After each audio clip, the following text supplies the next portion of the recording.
Hey everyone, कैसे हो आप? आई होप सब कुछ बढ़िया चल रहा होगा। हम लेके आ गए हैं फ्लेम एम्पर का एपिसोड नंबर 138। अगर आपने अभी तक पिछले एपिसोड को नहीं देखा है तो पहले उसे देख लो, जिससे आगे की स्टोरी आपको और भी अच्छे से समझ में आए। वैसे अगर आप चैनल पर नए आ रहे हो तो आपको डेफिनेटली डिस्क्रिप्शन में जाके हमारे BTTH नोवेल प्लेलिस्ट को चेक करना चाहिए। आपको उसमें पूरी BTTH की ओरिजिनल स्टोरी मिल जाएगी। हो सकता है कि इस एपिसोड में आपको मेरी आवाज गूंजती हुई मालूम पड़े। ऐसा हो रहा है मेरे दूसरे जगह पे जाने की वजह से। खैर चलो हम करते हैं वीडियो की रिकैप ऑफ पिछला एपिसोड। पिछले पार्ट में हमें सबसे पहले दिखाया गया था जियान, जो कि अपनी स्ट्रेंथ को बर्निंग हेवन टेरिटरी के ऊपर टेस्ट करता है। उसके हेवली फ्लेम की यूज करने की वजह से बर्निंग इंसेंस पवेलियन की प्रोटेक्टिव लेयर एक्टिवेट हो जाती है। ये एक एनर्जी पाइथन को बनाती है जो जियान से फाइट करता है। ऑफ कोर्स जब जियान ने अपनी होली फ्लेम्स को वापस ले लिया था तो वो फायर स्पिरिट पाइथन जियान को नुकसान नहीं पहुंचाता। कुछ समय के बाद उसकी मुलाकात होती है 3 लोगों से। ये और कोई नहीं बल्कि यिचिंग का ग्रुप था। ये तीनों होते हैं अर्थ हॉल के मेंबर्स और इनकी पर्सनैलिटीज काफी खराब होती हैं। ऑफ कोर्स जब ये जियान से लड़ने की कोशिश करते हैं फिर जियान ने इन सभी की बैंड बजा दी थी।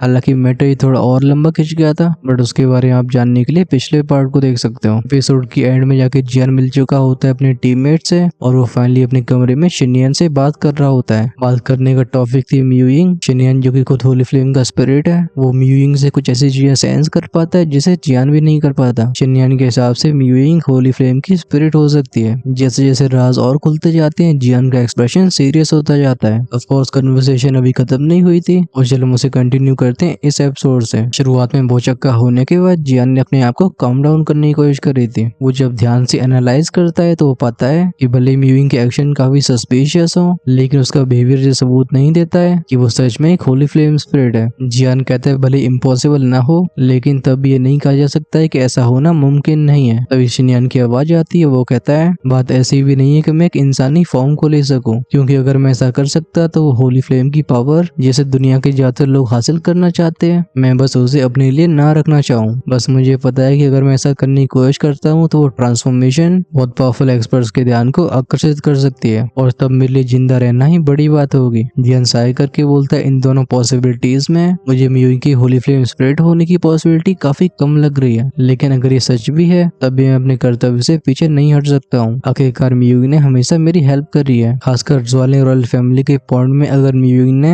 अपनी होली फ्लेम की पावर को यूज नहीं किया होता तो शायद मैं आज जिंदा नहीं होता। जियान अपने सिर को हिला के और भी जरूरी काम पे फोकस करता है। वो कहते हैं बाय द वे शिनयान, क्या तुम जानते हो कि मेरे शरीर की फ्लेम्स आखिर मर्ज क्यों नहीं हो पा रही हैं? जब भी मैं अपनी हेवली फ्लेम्स को तुम्हारी होली फ्लेम से मर्ज करने की कोशिश करता हूँ मुझे हमेशा ऐसा लगता है जैसे कुछ मिसिंग हो। इस सवाल को सुन के शिनयान ने अपने सर को टेढ़ा कर लिया होता है। तो काफी देर तक सोचने के बाद बोलते हैं हाँ मुझे भी ऐसा ही लगता है। अगर मैं कहना चाहूँ तो मैं ये कहूंगा कि तुम्हारी फ्लेम्स इनकम्प्लीट है। जियान कहते हैं मेरी फ्लेम्स, जिन्हें द्विकी कॉन्टिनेंट में हेवली फ्लेम्स कहा जाता है, उनके पास डिस्ट्रक्टिव पावर की कोई कमी नहीं है। ये टोटल 22 होती है और जब इन 22 हेवली फ्लेम्स को मर्ज किया जाता है तब जन्म होता है सबसे पावरफुल हेवली फ्लेम का। अब तक शिनयान को लग रहा था कि जियान अपनी टेक्निक का यूज करके उन फ्लेम्स को टेम्पररी साथ में इस्तेमाल कर सकता है, लेकिन जब उसे मालूम पड़ता है कि जियान ने इन फ्लेम्स को एक्चुअली फ्यूज किया है वो एकदम शॉक हो गया था। वो कहते हैं तुमने सच में इन 22 तरह की फ्लेम्स को मर्ज कर दिया? जियान कंफर्म करता है हाँ, इन सारी फ्लेम्स को मर्ज करने से मेरे अंदर एक और पोटेंट पावर का जन्म हुआ है। तुरंत ही शिनयान की आंखें फायरी हॉट हो जाती हैं। वो कहता है मुझे जल्दी से अपना फ्लेम का सोर्स देखने दो। इस एक्सप्रेशन को देख के जियान के चेहरे पे हेजिटेशन तो दिखाई देती है, लेकिन जब वो सोचता है कि होली फ्लेम पहले ही उसकी हो चुकी है वो अपनी हेजिटेशन को छोड़ देता है। एक पफ की आवाज के साथ जियान के हाथ में अपीयर होती है मिल्की व्हाइट फ्लेम, लेकिन इस बार ये उसका प्योर एसेंस था। इस फ्लेम की मिक्सचर को देख के शिनयान की आंखें वाइड हो जाती हैं। वो कहता है ये ऑरा, ऐसा लगता है उसकी आवाज कांपने लगी हो। वो कहता है ये होली फ्लेम जैसा ही है। जियान को शिनयान का ऐसा रिएक्शन काफी अजीब लगता है। वो कहता है तुम क्या कहना चाहते हो? लेकिन लगता है शिनयान ने ये सब सुनना नहीं था। वो आगे पूछते है अपनी फ्लेम्स को मर्ज करने के बाद तुम्हें क्या अनयूजुअल मिला? मतलब वो पूछ रहा था कि अलग क्या हुआ है। जियान बॉय से कोड की चीजों को गहराई में सोचता है। वो कहते हैं अनयूजुअल। हाँ, तभी उसे याद आती है लिटली की। वो बताता है कि मेरी फ्लेम्स के मर्ज होने से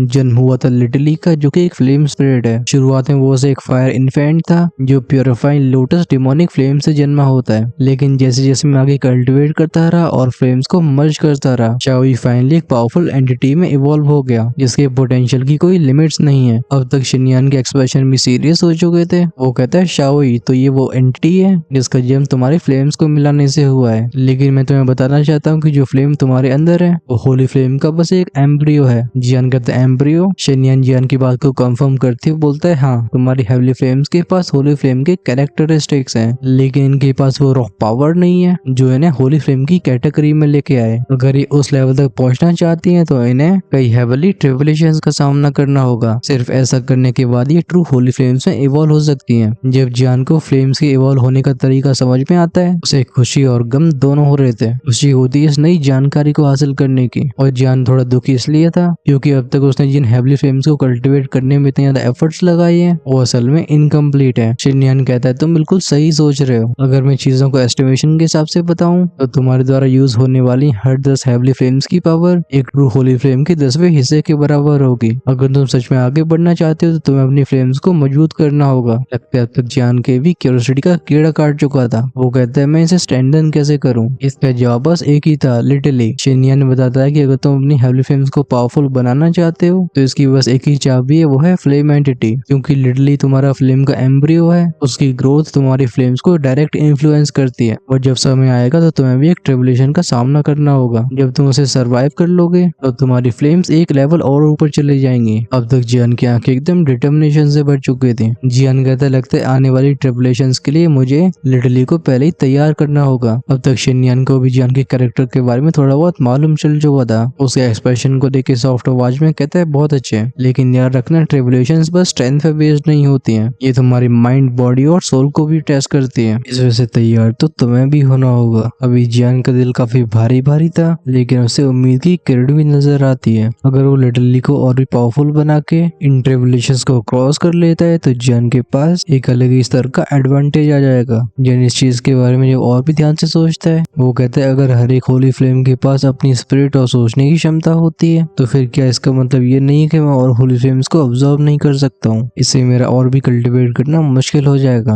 अभी शेन्यान के चेहरे पे स्माइल होती है। वो बताता है कि हर एक होली फ्लेम अपनी प्राइड को रखती है, इस वजह से दो स्पिरिट्स का एक साथ एग्जिस्ट करना ये एक मुश्किल से भरा काम है। लेकिन अगर बात तुम्हारी हो रही है तो मैं भी इसके बारे में श्योर नहीं हूँ। अब तक तुमने ऐसी बहुत सारी चीजें अचीव करी है जो कि नॉर्मली पॉसिबल नहीं होनी चाहिए। लगता है शेन्यान की ऐसी बात को सुन के जियान को अपने ऊपर कॉन्फिडेंस बढ़ गया होता है, और ये उसके चेहरे पे साफ दिखाई दे रहा था। इस कमरे में भी शांति फैली होती है। ऐसा लगता है जैसे जियान अपने आगे आने वाले चैलेंजेस को इमेजिन कर पा रहा हो। वो फील करता है कि ये सभी चुनौतियां उसे अपनी लिमिट्स तक पुश करने वाली हैं। वो याद करता है शेन्यान के चेहरे के एक्सप्रेशन को जो फ्लेम मंत्रा के बारे में जान के एकदम चेंज हो गए थे। वो पूछता है शेन्यान तुम्हें फेंजू के बारे में कैसे मालूम पड़ा? क्या तुम्हें इसकी और भी एबिलिटीज के बारे में मालूम है? लेकिन ये सुन के शेन्यान अपने सिर को हिलाता है। वो कहता है मैं इसके बारे में श्योर नहीं हूँ। आखिरकार पूरे दूधी कॉन्टिनेंट में भी फ्लेम मंत्रा के बारे में जानने वाले बस गिने चुने लोग होंगे। ऑल्दो मैं कुछ एंशिएंट रिकॉर्ड्स को याद कर पा रहा हूँ जो बताते हैं कि लेजेंडरी फ्लेम मंत्रा कई होली फ्लेम्स को एकोमोडेट कर सकता है। बात बस ऐसी है कि मेरी यादों में जानकारियां मौजूद हैं और टुकड़ों में बटी हुई हैं, क्योंकि मैंने जब तुम्हें अपने मास्टर के रूप में चुना तो मेरी स्ट्रेंथ के सप्रेस होने के साथ साथ मेरी मेमोरीज भी सप्रेस हो गई हैं। जब तुम 9 स्टार दूधी स्टेज में पहुंचोगे मैं उन मेमोरीज को फिर से रिकॉल कर पाऊंगा, और तब तुम मेरी होली फ्लेम के साथ उस लेवल तक पहुंच चुके होगे कि 2 चांद से नीचे तुम्हारा कोई सामना नहीं कर पाएगा। ये सुन के जियान कहता है तो ऐसी बात है। शेन्यान कहता है बाय द वे आगे से मैं बहुत कम बार अपीयर होऊंगा और ना ही मैं तुम्हारी हेल्प करूंगा बैटल्स में। मेरा तुम्हारे लिए सुझाव भी यही है कि बैटल्स के दौरान तुम्हें होली फ्लेम को काफी कम इस्तेमाल करना चाहिए, क्योंकि तुम्हारे पास होली फ्लेम को सस्टेन करने के लिए स्ट्रेंथ नहीं है। जहाँ तक बात रही उस ब्लड डीमन गोल्ड एनर्जी की जो कि तुम्हारे शरीर के अंदर है, मैंने उसे अभी के लिए सप्रेस करके रखा है, लेकिन मैं ऐसा बस 3 साल के लिए कर सकता हूँ। अगर इसे तब तक रिजॉल्व नहीं किया गया तो हम दोनों साथ में डिजास्टर का सामना करेंगे। जियान सोलो आवाज में कहते हैं मैं समझ गया। तभी शेन्यान की आवाज बिल्कुल धीमी हो जाती है। वो कहता है कोई यहाँ पे आ रहा है, इस वजह से मुझे वापस जाना होगा। फिर शेन्यान की बॉडी धुएं में ट्रांसफॉर्म होके सीधे जियान के शरीर में चली जाती है। इसी मोमेंट में दरवाजे से डोंग डोंग डोंग की आवाजें आती हैं। जब जियान डोर को खोलता है तो उसे दिखाई देती है म्यूयिंग। अभी म्यूयिंग चारों तरफ इस तरीके से देख रही होती है जैसे कोई उसे देख न ले। फिर वो जियान की तरफ मुड़ के बोलती है मुझे तुमसे कुछ डिस्कस करना है। म्यूयिंग को अपने कमरे में इन्वाइट करके वो उसे मेडिसिन टी सर्व करता है। जियान कहता है कहो क्या बात है। हालांकि म्यूयिंग के चेहरे पे हेजिटेशन फ्लैश हो रही थी, लेकिन जियान को देख के उसके अंदर एक नई स्ट्रेंथ आ जाती है। वो कहती है ये कोई कॉम्प्लिकेटेड चीज नहीं है, मुझे बस तुम्हारी थोड़ी हेल्प चाहिए। जियान सॉफ्ट टोन में बोलता है क्या चाहिए। उसे अपने सामने बैठी इस लड़की से कोई भी छलकपट वाली फीलिंग बिल्कुल नहीं आती थी।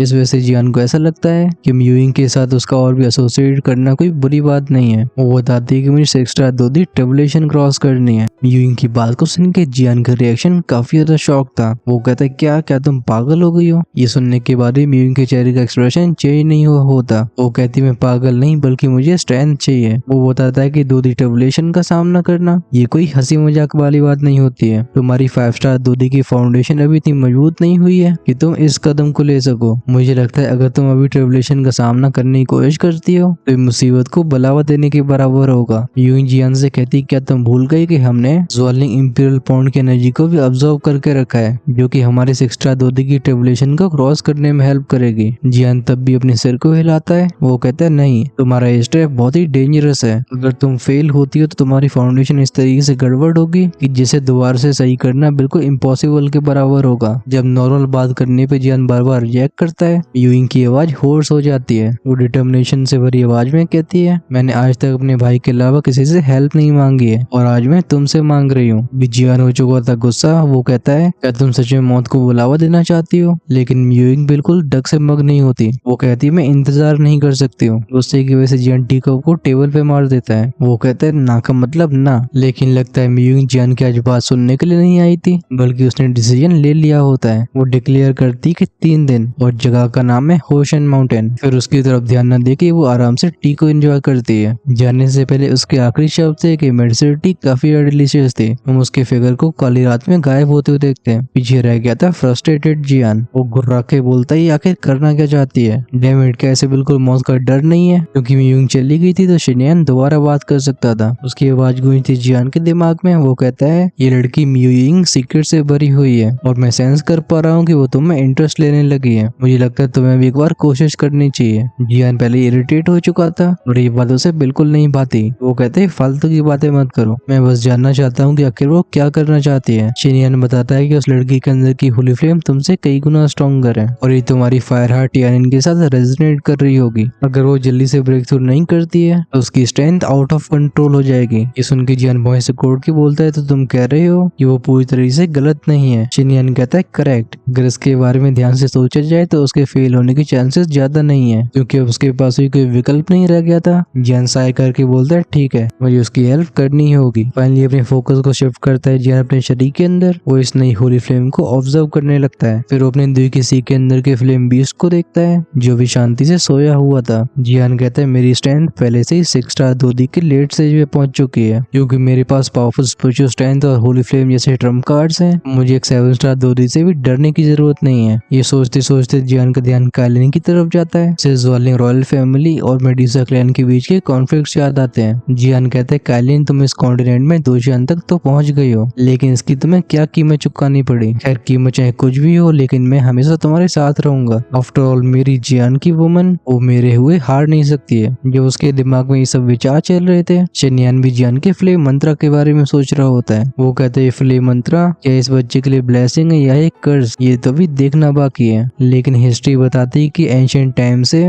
वो सबसे स्ट्रॉन्गेस्ट एक्सपर्ट्स जो इस टेक्निक को प्रैक्टिस करते आए हैं, एट द एंड उन सभी को जाके एलियन इविल रेस के खिलाफ अपनी जान गंवानी पड़ी है। कमरे में फिर से वो शांति लौट आई थी और जियान डीप मेडिटेटिव स्टेट में एंटर कर चुका होता है। सीन में तब का दिखाया जाता है जब फंक्शन पवेलियन में अंधेरे को सूर्य की रोशनी ने रिप्लेस कर लिया होता है। जियान जस्ट अपने रूम से बाहर ही निकला था तभी उसे म्यूफंग दिखाई देता है। म्यूफंग कहता है जियान तुम इतनी जल्दी कहाँ पे जा रहे हो? जियान हंस के बोलता है उस डेजर्ट माउंटेन रेंज की ट्रिप के बाद अब मुझे सैक के कंपटीशन पे ध्यान देना होगा। इस वजह से मैं कंपटीशन फील्ड में जा रहा हूँ। मैं फंक्शन पवेलियन के बाकी डिसेबल्स को भी ऑब्जर्व करना चाहता हूँ। ये आने वाली टीम कंपटीशन के लिए काफी यूजफुल होगा। ये सुन के म्यूफंग कहता है अगर ऐसी बात है तो चलो मैं तुम्हें गाइड करता हूँ। वैसे भी मैं तुम्हारी स्ट्रेंथ के बारे में काफी क्यूरियस हूँ और मुझे यहाँ की जगहों के बारे में पता है। ऑफ कोर्स इससे जियान को कोई परेशानी नहीं होती। जियान बोलता है चलते चलते तुम इंडिविजुअल कंपटीशन के रिजल्ट्स भी बता सकते हो कि हेवन, अर्थ और ह्यूमन हॉल में किसने कैसी रैंकिंग्स हासिल करी। इस तरीके से दोनों के बीच में बातें शुरू हो जाती हैं। म्यूफंग कहता है डेजर्ट माउंटेन रेंज से बाहर आने के बाद हमें रिजल्ट्स काफी अच्छे मिले थे। हमारी स्ट्रेंथ काफी तेजी से बढ़ी। सेक्ट में वापस लौट के हम सभी ने प्रैक्टिस करना चूज किया और जब इंडिविजुअल कंपटीशन शुरू हुए तो हम चारों ने उसमें गिव अप कर दिया। आफ्टर ऑल तुम्हारे बिना हमारी टीम में कोई बैलेंस नहीं है। वहीं पे हेवन और अर्थ के मेंबर्स को हल्के में नहीं लिया जा सकता। जब जियान सुनता है कि उसकी पूरी टीम को गिव अप करना पड़ा उसके चेहरे पे थोड़े वियर्ड एक्सप्रेशन आ जाते हैं। वो कहता है क्या हेवन और अर्थ हॉल सच में इतने पावरफुल है? म्यूफंग के चेहरे पे होती कड़वाहट से भरी स्माइल। वो कहते हैं हमारे ह्यूमन हॉल में भी हम सबसे कमजोर हैं, और अगर बात करिए टॉप डिसाइपल की तो बस तुम ही हमारी एक होप हो। जियान कहते बस मैं, क्या सच में ह्यूमन हॉल में कोई ऐसा डिसाइपल नहीं है जिसकी स्ट्रेंथ 6 स्टार 2 या से ऊपर पहुंची हो। म्यूफंग अपने सिर को हिला के बोलता है, वो कहता है बात एग्जैक्टली ऐसी नहीं है। वो बताता है कि हमारे हॉल में कई डिसाइपल्स ने हेवन शिफ्टिंग रूलर को ट्राई करने की कोशिश करी। ऑफ कोर्स ये सभी आउटस्टैंडिंग डिसाइपल्स थे, लेकिन इन्हें फेलियर का सामना करना पड़ा। ये नए अनुभवों को हासिल करने के लिए चले जाते हैं सेक्ट से बाहर। इस वजह से हम पांचों के अलावा हमारे सारे सीनियर ब्रदर्स ह्यूमन हॉल को खाली कर चुके हैं। म्यूफंग भी हेल्पलेस था। वो कहता है एग्जैक्टली इस वजह से डेप्यूटी मास्टर म्यूजुजी ने हमें इंडिविजुअल कंपटीशन से गिव अप करने के लिए बोला, जिससे हम टीम इवेंट में फोकस कर सकें। वो कहता है पूरे ह्यूमन हॉल में हम बस 5 और बचे हैं। ये सुन के जियान अपने सिर को हिलाता है। ये उसके लिए काफी फ्रस्ट्रेटिंग और काफी दिलचस्पी की बात थी। तो अभी ह्यूमन हॉल के अंदर डिसाइपल्स की कमी है। म्यूफंग कहता है वाइस डेप्यूटी मास्टर म्यूजुजी कहते हैं कि हमें क्वांटिटी से ज्यादा क्वालिटी पे फोकस करना चाहिए। म्यूफंग की एक्सप्लेनेशन आगे बढ़ती है। वो कहता है जहाँ तक बात रही अर्थ हॉल की, तो उनके पास 5 6 स्टार 2 एम्पर लेवल के डिसाइपल्स हैं। वहीं पे 10-15 लोग मिल जाएंगे 5 स्टार 2 के पीक के, और कहा जाता है कि इनके senior brother 7 star 2 emperor level पे पहुंच चुके हैं। अर्थ हॉल के बारे में सुन के जियान बॉय से कोड लेता है। वो कहता है 5 6 स्टार 2 एम्परर्स और एक 7 स्टार 2 दी। ये कहा जा सकता था कि अर्थ हॉल की स्ट्रेंथ सच में टेरिफाइंग है। इसे एक मिड साइज की फैमिली के बराबर कहा जा सकता है। जियान पूछता है और हेवन हॉल के बारे में क्या? यूफंग बताता है कि हेवन हॉल ने इंडिविजुअल कंपटीशन के लिए बस एक मेंबर को भेजा था, जिसे अर्थ हॉल के सेकंड सीनियर ब्रदर ने हरा दिया। ये सुन के जियान को भरोसा नहीं होता कि हेवन हॉल इतनी आसानी से हार सकता है, क्योंकि अगर हेवन हॉल को टॉप पे रखा जाता है तो उसका डेफिनेटली कोई रीजन होगा। वो पूछता है हेवन हॉल को किसने रिप्रेजेंट किया था। इसके रिप्लाई में म्यूफंग बताता है हेवन हॉल का रिप्रेजेंटेटिव था लिंगशा, जिसकी स्ट्रेंथ लेट से 6 स्टार 2 एम्पर लेवल की थी। उसने सामना किया था जू युआन का, जो कि अर्थ हॉल का सीनियर सेकंड ब्रदर है। ये 6 स्टार 2 एम्पर के पीक पे पहुंच चुका है। भले ही जू युआन जीत गया हो, लेकिन ये फाइट बिल्कुल आसान नहीं रही थी। उसे इस जीत को हासिल करने के लिए अपनी ऑलमोस्ट लास्ट एनर्जी का यूज करना पड़ा था। उस बैटल को देखने वाला कोई भी समझ सकता था कि जू युआन की जीत बस उसकी कल्टिवेशन लेवल की वजह से हुई है। जियान अपनी इनविजिबल बियर्ड को सहलाते हुए बोलता है तो ये 6 स्टार 2 लेट स्टेज और पीक लेवल के बीच में हुई थी। जियान के दिमाग में तभी एक सवाल आता है। वो कहता है अच्छा ये बताओ कि हेवन हॉल में कितने डिसाइपल्स हैं? म्यूफंग को सोचने की बात बोलता है हेवन हॉल में बस 7 डिसाइपल्स हैं, और जब से हेवन हॉल को स्थापित किया गया है इनके साथों मेंबर्स बिल्कुल बदले नहीं है। जियान के चेहरे पे आ गई थी एक स्माइल। वो कहता है बस 7 लोग। लगता है हेवन हॉल में सच में सीक्रेट शिप पे हुए हैं। यहाँ तक बात करते करते ये सब अरीना में पहुंच जाते हैं। कॉम्पिटिशन ग्राउंड में कई लोग प्रैक्टिस कर रहे थे। At the same time arena के एक दूसरे हिस्से में एक सुंदर सी लड़की एक बंदे से बात कर रही होती है जो कि प्रैक्टिस कर रहा था। वो कहता है 5th सीनियर ब्रदर, वो ह्यूमन हॉल का जियान वापस आ गया है और वो बहुत घमंडी है। वो बंदा जो कि काफी हट्टा कट्टा होता है, उसके पंच लगातार हवा में आगे बढ़ते रहते हैं। जगह जगह पे रिपल्स बनती हैं। वो बिना रोके बोलते हैं जियान हाँ सो उसके बारे में तुम क्या कह रही हो? ऑफ कोर्स शिकायत करने वाली लिंगशुआन थी, जो कि जियान के इग्नोर करने की वजह से अपना मुंह फुला के बैठी है। वो कहती है जैसे ही लड़का वापस लौटा इसने हेवन टेरिटरी के ऊपर हमला कर दिया। जब सीनियर सेकंड ब्रदर ने यीचिंग को उसे वापस लाने के लिए भेजा तो उस जियान ने यीचिंग की भी कुटाई कर दी। इतनी सारी शिकायतों को सुन के वो बंदा स्माइल करता है, अपनी आईब्राउ से पसीना पहुंचते हुए बोलता है हमारे खिलाफ ऐसे बिहेव करने की किसी की काफी समय के बाद हिम्मत हुई है। क्या वो नहीं जानता कि हम कौन है? लिंगशुआन तुरंत फिस्ट क्लेंच करके बोलती है 5th सीनियर ब्रदर आपको मेरे लिए खड़ा होना होगा। वो बंदा भी दिलचस्पी से भरी स्माइल के साथ बोलता है क्यों ना तुम इसके बारे में हॉल मास्टर से कहो। ये सुन के लिंगशुआन अपनी गाल फुला के बोलती हम फादर अभी यहाँ पे नहीं है। जब हॉल मास्टर भी अवेलेबल नहीं होते तो बंदा समझ जाता है कि मामले को उसे ही संभालना होगा। वो कहता है तो ऐसी ही बात है। उसकी आंखें नैरो होती हैं और साथ में उसके शरीर में से एक पावरफुल ऑरा लीक होने लगता है। वो कहता है तो ये वही जियान है जो कि 5 साल पहले डिसअपीयर हुआ था। चलो मैं भी देखना चाहता हूँ कि उसके पास ऐसा साहस कहाँ से आया। ये दोनों जस्ट जियान को ढूंढने के लिए आगे बढ़ ही रहे होते हैं, तभी लिंगजुआन अपनी जगह पे जम जाती है। वो अपनी बड़ी बड़ी आंखों को खोल के बोलती है रुको रुको, क्या ये वही नहीं है? ऑफ कोर्स जियान ने भी इस लड़की को स्पॉट कर लिया था और वो अंदर से साइक करता है। वो कहता है लगता है मुसीबत फिर से आ गई, अब क्या मैं ट्रेनिंग करना ही बंद कर दूं? इस हट्टे घट्टे अर्थ हॉल के बंदे का नाम होता है वॉन्ग चेन। ये लिंगजुआन की उंगलियों को फॉलो करता है। उसकी नजरें जाती है जियान के ऊपर जिसने हैवी रूलर को अपनी पीठ पे ले रखा था। वो कहते हैं क्या ये वही है? बगल में चल रही म्यूफंग के चेहरे पे भी स्माइल आ गई होती है। जियान अपने सिर को हिलाते हुए बोलता है लगता है मुझे फिर से टारगेट किया जा रहा है और मैं इसे अवॉइड नहीं कर सकता। इतना बोलने के बाद उसकी टोन शार्प हो जाती है। जियान कहता है मैं इस बार बर्निंग एसेंस पवेलियन में बस एक गोल लेके आया हूँ। और वो है हेवन शिफ्टिंग रूलर टेक्निक। लेकिन उससे पहले मुझे लगता है किसी को एग्जाम्पल बनाना होगा जिससे लोग मुझे फालतू में परेशान न करें। जब जियान की नजरें वांग चेन से मिलती हैं, ऐसा लगता है दोनों के बीच में इनविजिबल स्पार्क क्रिएट हो गया हो। आसपास प्रैक्टिस कर रहे लोग तुरंत ही पीछे चले जाते हैं। एक बंदा कहता है, हे क्या ये वांग चेन नहीं है? और वो है अर्थ हॉल की फेमस लिटिल विच। ये सुन के बगल में खड़ा बंदा नोट करता है। वो कहता है, इस बार इनका टारगेट कौन है? हवा में बन रही इस टेंशन को और भी कई लोग नोटिस करने लगते हैं। सभी की बुनबुनाती हुई आवाजों को काटती है वांग चेन की आवाज। वो एक घमंड से भरी आवाज में कहता है, तो तुम जियान हो, वो ह्यूमन हॉल का जियान। इस आवाज में उसकी एनर्जी मिली हुई थी, लेकिन इससे पहले जियान को अफेक्ट भी कर पाती,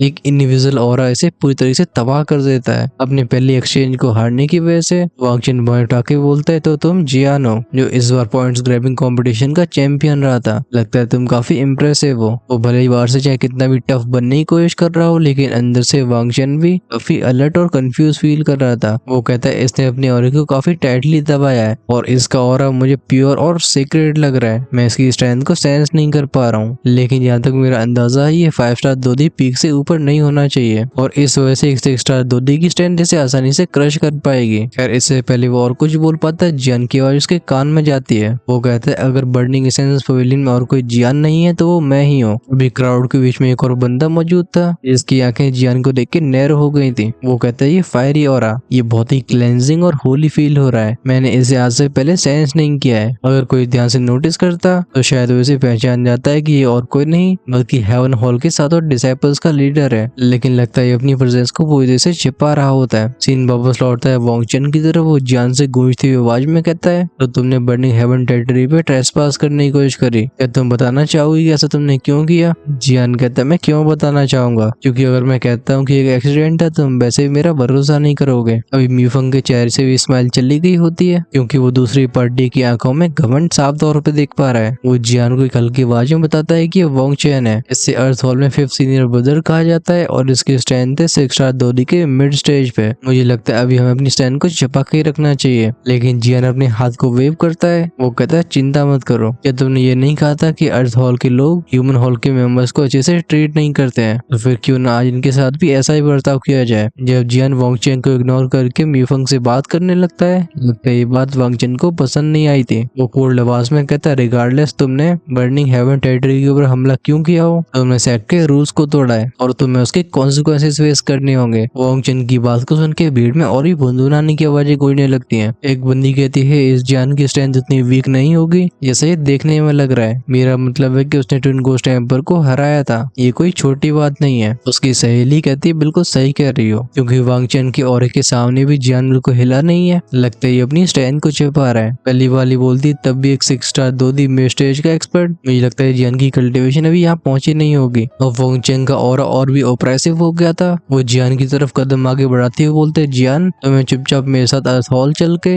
अपने आप को एक्सप्लेन करना चाहिए, वरना मुझे तुम्हें घसीट के ले जाना होगा। अभी जियान की आंखों में पेनी लाइट फ्लैश हो रही होती है। वो कहता है, मुझे घसीट के ले जाओगे, काफी इंटरेस्टिंग लग रहा है, लेकिन बस मुझे इतना बताओ कि क्या बर्निंग हेवन टेरिटरी के साथ एक्सीडेंटली टकराने की वजह से मैं ऐसी सजा का भागी बन गया हूँ? क्या तुम्हें सच में ऐसा नहीं लग रहा है कि तुम कुछ ज्यादा ओवर रिएक्ट कर रहे हो? जियान के काम रिस्पॉन्स की वजह से वांग चेन और भी गुस्सा हो जाता है। वो कहता है, ठीक है बहुत बात हो गई, लगता है मुझे तुम्हें सबक सिखाना ही होगा। तो बगल में खड़ी वो लड़की लिंगशॉन वांग चेन के कान में कहती है, 5th सीनियर ब्रदर आपको केयरफुल रहना होगा, इस लड़के की फ्लेम्स बिल्कुल नॉर्मल नहीं है। लेकिन वांग चेन जिसे जियान की स्ट्रेंथ के बारे में पता नहीं होता, वो अपनी पर पूरी तरह से कॉन्फिडेंट होता है। वो कहता है, डोंट वरी, ये बस एक 5 स्टार 2 एम्परर है, देखो मैं इसे कैसे क्रश करता हूँ। वो वापस मुड़ा था जियान की तरफ और उसकी आंखें एकदम बेटर इंटेंट से भर जाती हैं। वो कहते, आज अभी यहीं पे मैं अर्थ हॉल से वांग चेन इन सभी फेलो डिसाइपल्स के सामने तुम्हें चैलेंज करता हूँ। जियान, क्या तुम्हारी मेरे साथ ड्यूल करने की हिम्मत है? इसका जवाब जियान बिना हेजिटेशन के देता है। वो कहता है, क्यों नहीं, लगता है वांग चेन को इसी का इंतजार था।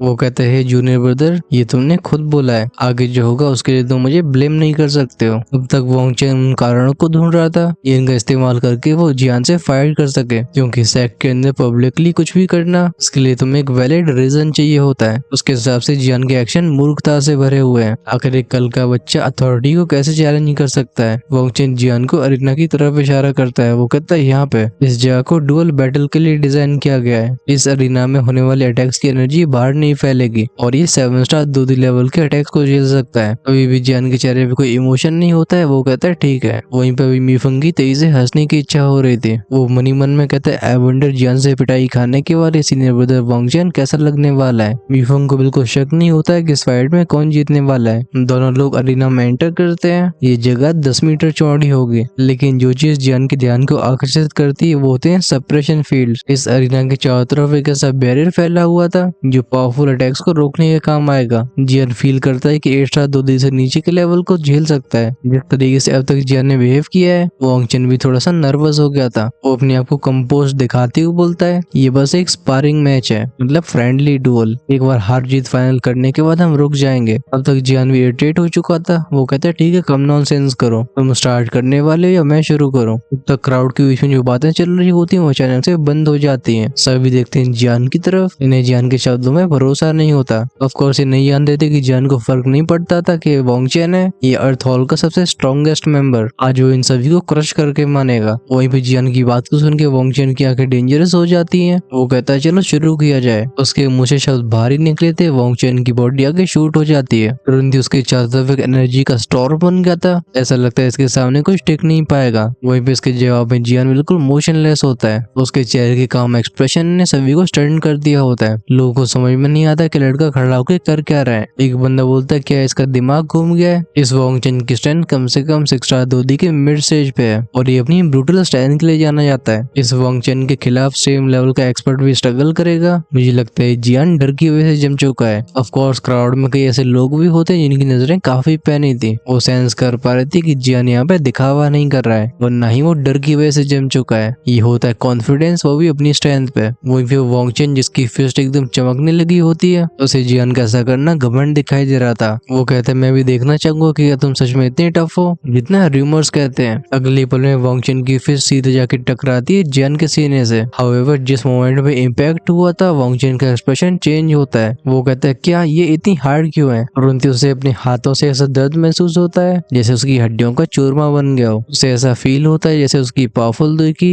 एक मजबूत दीवार में जाके टकरा गई हो। रिएक्शन फोर्स उसके शरीर को पीछे भेज देती है। करीब 5-6 कदम बाद ही वांग चेन अपने आप को स्टेबलाइज कर पाया था। वहीं पे जियान जो कि अपने शरीर के अंदर की कंडीशन को चेक कर रहा होता है और मनी मन में हंस के बोल रहा होता है ये इमोर्टल बॉडी ये सच में पावरफुल है। भले मेरे सामने एक मिस्टर 6 स्टार 2D एक्सपर्ट हो, तब भी मुझे उसके पंच बिल्कुल फील नहीं हो रहे हैं। और अगर मैं अपनी होली फ्लेम को भी अनलीश कर देता हूँ तो मेरे डिफेंस और मजबूत हो जाएंगे। दूसरी तरफ वांग चेन जिसने अपने आप को स्टेबलाइज किया होता है उसके चेहरे से रंग उड़ चुके होते हैं। फाइनली जो उसकी नजरों ने देखा था उसकी वजह से वांग चेन का दिमाग घूमने लगता है। वो जियान को एक गोल्डन ऑरे से लिपटे हुए देखता है। ये एक इंडिस्ट्रक्टिबल ऑरा था। वो लिटिल विच जो कि साइडलाइन से सब देख रही होती है, जियान को देख के उसके चेहरे पे शॉक अपीयर होता है। वो कहती है ये 2D की बॉडी है। क्योंकि वो अर्थ पैलेस लॉर्ड की बेटी थी, उसने लेजेंडरी 2D बॉडी के बारे में सुना होता है। ये एंशिएंट कल्टीवेशन टेक्निक्स बहुत रेयर होती हैं और इन्हें मास्टर करने के लिए बहुत ज्यादा रिसोर्सेज लगते हैं। बेसिकली कहा जा सकता है कि 2D बॉडी को कल्टीवेट करने वाले सेम लेवल पे बहुत कम बार हारते हैं। वो हेवली पेरेस का डिसाइपल एक एनवी से भरी आवाज में कहता है तो इस जियान को ऐसे ट्रेजर भी हासिल हो गया है। लगता है इस बार अर्थ हॉल ने जियान को कुछ ज्यादा ही हल्के में ले लिया है। वहीं पे वांग चेन जिसकी कदम बढ़ाने की हिम्मत नहीं हो रही थी, वो दांती मीस की बोलता है तो क्या हुआ तुम्हारे पास 2D बॉडी है, ये बस एक एंशिएंट टेक्निक है। भले ही उसके शब्द डिस्टेंस से भरे हो लेकिन डीप डाउन वो जानता था कि जियान की 2D बॉडी उन 2D बॉडीज की तरह नहीं है जिन्हें उसने पहले फेस किया होता है। बैटल आगे कंटिन्यू होती है। ध्यान गया था जियान के ऊपर। वो कहते अब मेरी बारी है। बिना वांग चेन को रिएक्ट करने का समय देते हुए जियान की बॉडी में फाइनली दिल की सर्कुलेशन शुरू हो जाती है। बूम की आवाज के साथ उसकी बॉडी में से एक फायरी ऑरा इरप्ट हुआ था। तुरंत ही ऑरा उसकी चारों तरफ एक लेयर बनाता है और जियान की स्ट्रेंथ टेरिफाइंग लेवल पे पहुंच जाती है। जिस मोमेंट में जियान ने अपनी पावर को इरप्ट किया था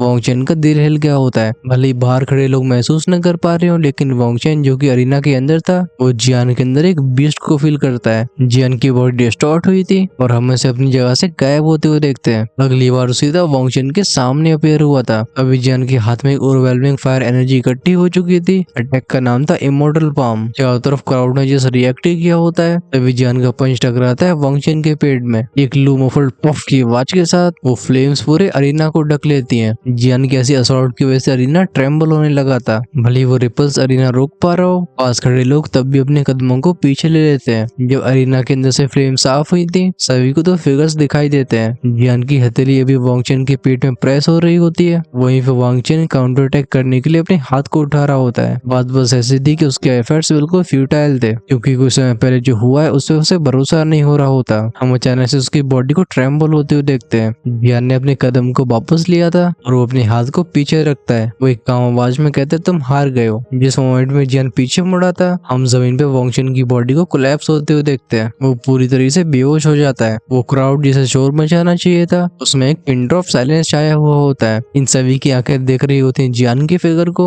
एक कुछ मोमेंट्स पहले होने वाले सीन में भरोसा नहीं कर पाते। फाइनली सबसे पहले रिएक्ट करने वाली होती है वो लिटिल विच। उसके चेहरे पे गुस्से और शौक का मिक्स एक्सप्रेशन होता है। वो कहती है बस एक मूव। उसने वांग चैन को बस एक ही मूव में हरा दिया। समखना, वैसे जिन्हें नहीं पता समखना का मतलब होता है ऐसा कैसे हो सकता है। सीन लौटा था जियान की तरफ। उसकी नजरें भीड़ के ऊपर से गुजरती हैं। वो जिसको देखता है सभी ने अपनी आंखें नीचे घुमा ली थी। जियान कहता है अगर अर्थ पहले से मुझे और कोई चैलेंज करना चाहता हो तो मैं अब भी इसी अरीना में खड़ा हूँ, लेकिन बस याद रखना कि अगर तुम फाइट नहीं कर सकते हो तो समय को बर्बाद करने की जरूरत नहीं है, क्योंकि उसके परिणाम बहुत ही भारी हो सकते हैं जिन्हें तुम सहना नहीं चाहोगे। जियान के शब्दों को सुन के लोग एकदम कांप गए थे, लेकिन कोई फाइट करने के लिए आगे नहीं आता। फाइनली एक ही मोमेंट में जियान अरीना से बाहर अपीयर हुआ था। तुरंत ही मीफंग जियान के कंधे को थपथपाते हुए बोलते हैं वाह वाह जियान, तुमने सच में मेरे दिल को ठंडक पहुंचा दी। स्टेटमेंट कैसे देना ये तुम्हें अच्छे से आता है। इसके जवाब में जियान स्माइल के अलावा और कुछ नहीं बोलता। वो जानता था कि उसकी जर्नी अभी बस शुरू हुई है और उसके लिए चैलेंजेस बहुत बड़े बड़े बाकी हैं। यार चैलेंजेस तो मेरे लिए भी बाकी है, क्योंकि ठंड जो ऐसी पड़ रही है, जैसे ठंड में आपके लिए बैठे रहना और इसलिए चीजें मेरे लिए हार्ड होती जा रही हैं। खैर अगर आप चाहते हो कि मैं लगातार वीडियोस को बनाता रहूं तो तुम सभी मेरे नाम की कॉफी बना के पी सकते हो। खैर चलो हम करते हैं वीडियो को यहीं पे एंड। देखो आपको ये पसंद आया होगा। अगले कुछ दिन में बिजी रहने वाला हूँ, इसलिए वीडियो की ड्यूरेशन थोड़ी कम रहेगी, क्योंकि एज यू आर ऑल्दो तुम्हारा भाई एक कॉलेज स्टूडेंट, इस वजह से मुझे और भी कई चीजें देखनी पड़ती हैं। चलो बात कर लेते हैं नेक्स्ट एपिसोड की। नेक्स्ट पार्ट में हम एक मिस्टीरियस बंदे को देखेंगे और फाइनली जियान जुलाओ से मिल रहा होगा। जैसा कि उसने डिसाइड किया था कि डेजर्ट माउंटेन रेंज से आने के बाद वो अपनी मेंटल स्ट्रेंथ और फॉर्मेशन मास्टरिंग पे फोकस करेगा। पिछले काफी समय से हम लगातार फाइट्स को देख रहे हैं और अभी स्टोरी का फिर से आगे बढ़ने का समय है, यानी कि चीजें नॉर्मल तरीके से प्रोग्रेस करेंगी। फाइट्स भी हाल फिलहाल कुछ खास इंटेंस नहीं रहने वाली, क्योंकि इंटेंस फाइट्स होती हैं किसी भी इवेंट या फिर आर्क के एंड पे, और इसलिए मुझे फाइट से ज्यादा स्टोरी वॉक थ्रू में मजा आता है। तो फिर क्या कहना है कमेंट्स में लिख के जरूर बताइएगा। चैनल की मेंबरशिप सभी ओपन है। जो लोग हर दिन से 2 एपिसोड्स आगे रहना चाहते हैं वो मेंबरशिप के इमोर्टल नंबर से ऊपर के प्लान्स को ले सकते हैं, और जो देखना चाहते हैं अगले दिन के वीडियो को आज ही, उनके लिए बेसिक लेवल की चीजें भी काम कर जाएंगी। फिर चॉइस आपकी है, मैं बस आपको चीजों के बारे में बता सकता हूँ। जो उनके बटन सब्सक्राइब की साइड में मिलेगा, एक बार चेकआउट जरूर करना। जाते जाते वीडियो को लाइक करना बिल्कुल मत भूलना। इसी के साथ stay safe and stay healthy.